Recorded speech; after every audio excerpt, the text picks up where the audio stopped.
Lots of stocks are getting pounded.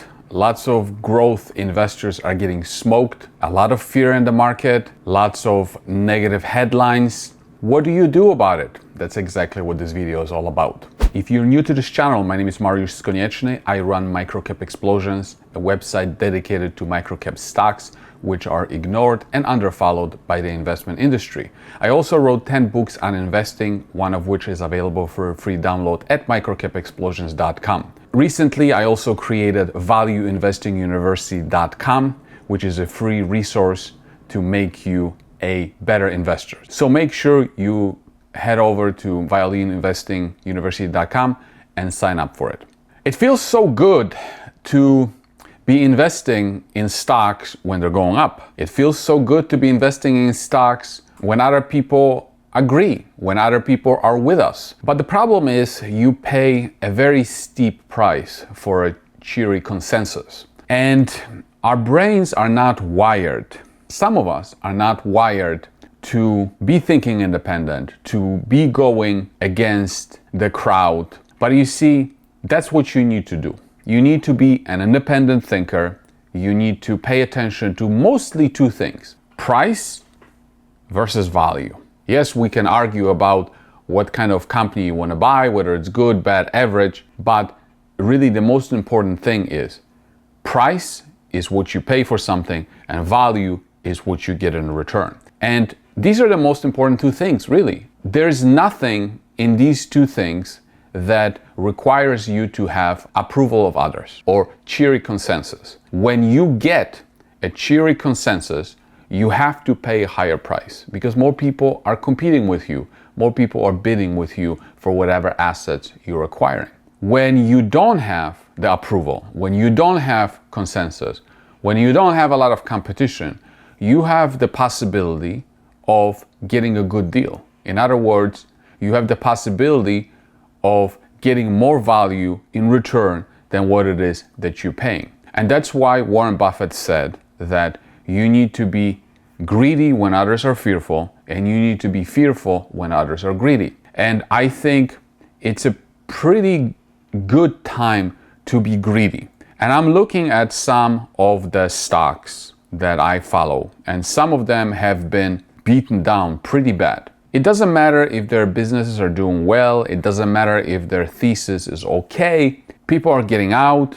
Maybe the other positions are not doing well, maybe they're on margin, maybe they're fearful, they're just selling. And times like this, I always view as the seeds for phenomenal performance, possibilities to change your life. I mean, think about how it turned out if you were investing in 2008, 2009, which was pretty scary, but it turned out pretty well. How did it turn out when you were investing during the COVID? It turned out pretty well. How did it turn out when you were investing just recently? When the growth stocks were going to the moon, everybody was talking about them. It didn't turn out that well. So what do you buy? Well, be selective. Be selective. Now you have the opportunity to look at the stocks that you liked before and look at them. Look at what is it that you're getting. Do you still like the thesis? Do you still like the business? Be selective. You don't have to buy awful businesses. You can be selective and you can buy good businesses and you can get them at decent prices. Focus on that. You see, I don't really trade a lot. And I said that many times. I just don't. Like the other day I made a video and I talked about how I forgot my password to my brokerage account because it's been like 8 months. So when I put on a trade, it's usually because I think I have to do it because it's becoming so crazy and so ridiculous that I make and put on a trade. And so recently, within the last a week or so, I bought 1% of a particular company that I'm not revealing here because it's part of Microcap Explosions, and most of the ideas in Microcap Explosions are private and they don't find their way to the YouTube channel. But I made a big bet. I bought 1% of a company. And why? Because it got ridiculous. It got so ridiculous that I'm looking at it and it's like it's impossible. It's impossible. It's almost impossible for me to lose money. I'll probably make 50 to 100 times my money because the market just completely lost its mind. And I was watching this position for more than a year now. And it's one of the positions that when I went through all the stocks on a particular exchange, I went through 800 of them one by one, and I selected 5, and I ended up investing in 2 of them. This is one of them. So I found it a while ago. I put it on Microcap Explosions, but I didn't really buy it. I didn't really buy it because I didn't have the liquidity, but I was thinking like, I want to buy a lot of this company in the future. When the time comes, I want to buy like 1 or 2 or 3% of the company. So I was mentally preparing that I was going to pay double than what it was trading for. Okay, double. And instead, the current sell-off came, and then the stock went down 50%. So I was willing to pay 4 times as much what is it trading right now, and when it declined 50%, it's like, okay, it's a no-brainer. Like, I'll buy 1% of it, it's no problem. Because I'm dealing with microcap stocks, 1% is not that much of money. I mean, of course I couldn't buy 1% of Microsoft, but I can buy 1% of a microcap stocks. And if I had to pay 4 times as much, of course I would have to put up 4 times as much money. But because the market is giving me a gift, they are panicking, they're getting angry, listening to all the news. But at the end of the day, I'm buying a business. I'm not buying the news. I'm not buying recessions. If the company is doing okay, if it's servicing its clients, if it's continuing to increase revenue, if it's continuing to get more clients, then of course I want to buy it. And that's exactly what I'm doing. I'm buying it. There's plenty of opportunities out there, and I don't know what you're looking at. I don't know what opportunities you have in front of you.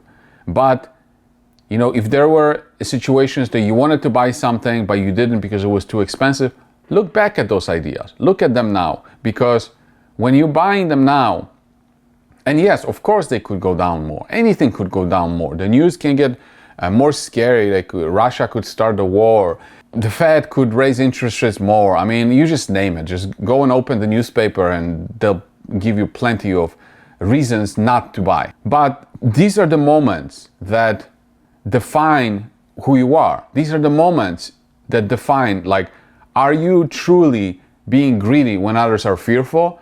Or are you just being fearful when they are fearful and greedy when they are greedy? When you follow the crowd, it usually doesn't work out that well. I understand that it's annoying, but if you really want to be successful, this is when you plant the seeds. You plant the seeds for future success during moments like this. And nobody can tell you how much worse it's going to get.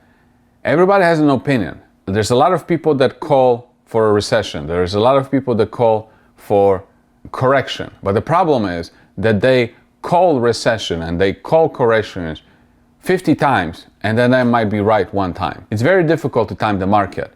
What I do know is that I want to buy businesses. I'm buying businesses. I'm not buying stocks. Stocks represent businesses. When people are running for the exits, when they are scared because of the economy, because of the interest rates, because of the wars, I have a greater chance of getting those businesses for a cheaper price than I can get when everybody is happy and optimistic about everything. With that being said, thank you for watching. I hope you enjoyed this. I hope it gives you some motivation on how to look at the markets. Please take a moment and subscribe to this channel. Click on the notification button, share the video, and of course, let me know in the comments below on what it is that you're doing, what is your thought process, and let's keep the conversation open. So thanks for watching.